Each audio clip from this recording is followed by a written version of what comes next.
नमस्कार, आप सभी का एक बार फिर से स्वागत है एक नए वीडियो में। बे ऑफ बंगाल पर जल्दी साइक्लोन का फॉर्मेशन हमें देखने को मिलेगा, जिसके चलते भारत के पूर्वी तटीय इलाकों पर खतरे की आशंका बढ़ रही है।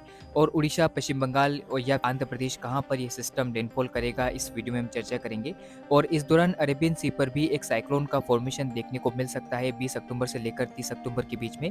तो चलिए जानते हैं सब कुछ जानकारी इसी वीडियो में, लेकिन उससे पहले आप सभी से निवेदन रहेगा, कृपया इस वीडियो को लाइक कीजिएगा, चैनल को सब्सक्राइब करना ना भूलें और बेल नोटिफिकेशन को भी ऑन कीजिएगा। अब आप जीएफएस मॉडल स्क्रीन के ऊपर देख सकते हैं, जो कि इंडिकेट कर रहे हैं कि 20 अक्टूबर से लेकर 21 अक्टूबर के बीच में एक लो प्रेशर एरिया अरेबियन सी पर फॉर्म होगा।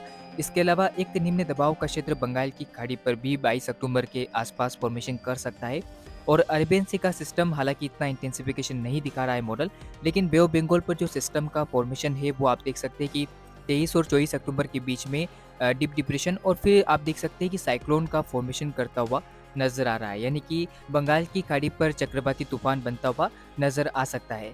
ऐसे में आप देख सकते हैं, अगर इसके विंड स्पीड की बात की जाए, यानी कि किस रफ्तार से सिस्टम आगे बढ़ेगा, तो आप देख सकते हैं कि 82 किलोमीटर प्रति घंटे की रफ्तार से इसके अंदर हवाएं चलने की संभावना नजर आ रही है।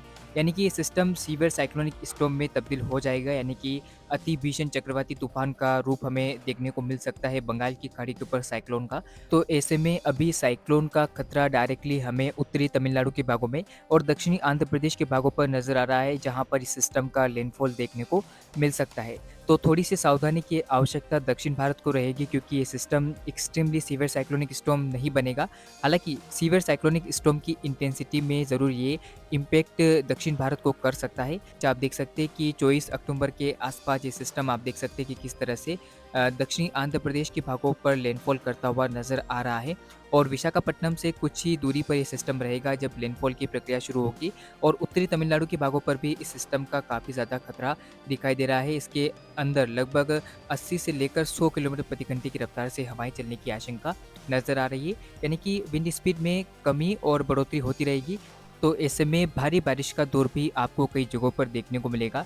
इस सिस्टम के चलते सबसे अधिक बारिश की संभावना आंध्र प्रदेश और तमिलनाडु के भागों पर नजर आ रही है, जहाँ पर ये सिस्टम काफ़ी ज़्यादा भारी बारिश दे सकता है। उसके बाद ये सिस्टम जैसे जैसे आगे बढ़ेगा और फिर तेलंगाना से होते हुए महाराष्ट्र की ओर ये सिस्टम बढ़ सकता है। उसके बाद आप देख सकते हैं कि 25 अक्टूबर के आसपास अंडमान निकोबार द्वीप समूह पर एक नया निम्न दबाव का क्षेत्र बनेगा। ये सिस्टम भी इंटेंसिफिकेशन करता हुआ उत्तर पश्चिम दिशा में बढ़ता हुआ नजर आएगा। और संभावना है कि 26 अक्टूबर के आसपास ये सिस्टम लो प्रेशर एरिया के बाद एक डिप्रेशन का फॉर्मेशन कर सकता है। डिप्रेशन के बनने के बाद ये सिस्टम डीप डिप्रेशन और फिर 27 अक्टूबर के आसपास ये सिस्टम साइक्लोन का फॉर्मेशन कर सकता है। अगर इसके विंड स्पीड की बात की जाए, तो आप देख सकते हैं कि 81 किलोमीटर प्रति घंटे की रफ्तार से सिस्टम अपने अंदर हवाओं को आगे धकेलेगा और भारत के पूर्वी तटीय इलाकों पर खतरे की आशंका को बढ़ाएगा। ऐसे में एक तूफान के गुजरने के बाद एक नया तूफान का सिलसिला देश पे बढ़ता हुआ नजर आ सकता है। यानी कि जीएफएस मॉडल ऐसा इंडिकेट कर रहे हैं कि पहला साइक्लोन का ट्रैक जो रहेगा वो तमिलनाडु और आंध्र प्रदेश के बीच में रहेगा। और दूसरा जो साइक्लोन का फॉर्मेशन 26 और 27 और 28 के बीच में देखने को मिल रहा है, ये साइक्लोन संभावना है कि आंध्र प्रदेश और उड़ीसा के बीच में लैंडफॉल कर सकता है और उसके बाद पूर्वोत्तर भारत की ओर भी बढ़ सकता है। हालांकि अभी ट्रैक क्लियर नहीं है और आगे जो भी मॉडल में बदलाव होगा उसके ऊपर मेरी नज़र बनी हुई है।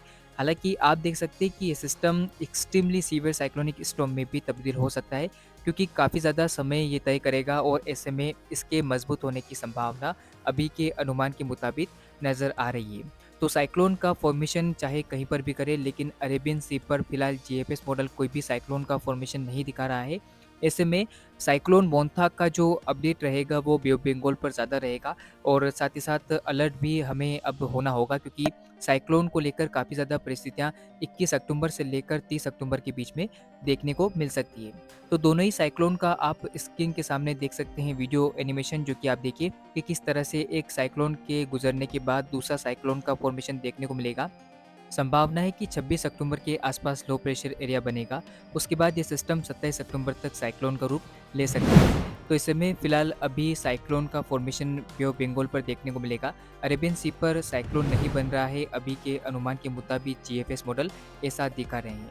तो ये था साइक्लोन को लेकर अपडेट और इस वीडियो में हमने चर्चा की कि बंगाल की खाड़ी पर किस तरह के अपकमिंग सिस्टम रहेंगे और क्या अरेबियन सी पर साइक्लोन का फॉर्मेशन 20 अक्टूबर से लेकर 30 अक्टूबर के बीच में करेगा। तो इस अपडेट में, इस वीडियो में इतना ही और साइक्लोन को लेकर आगे भी जुड़े रहे मेरे साथ। तो फिलहाल इस वीडियो में, इस बुलेटिन में इतना ही। धन्यवाद।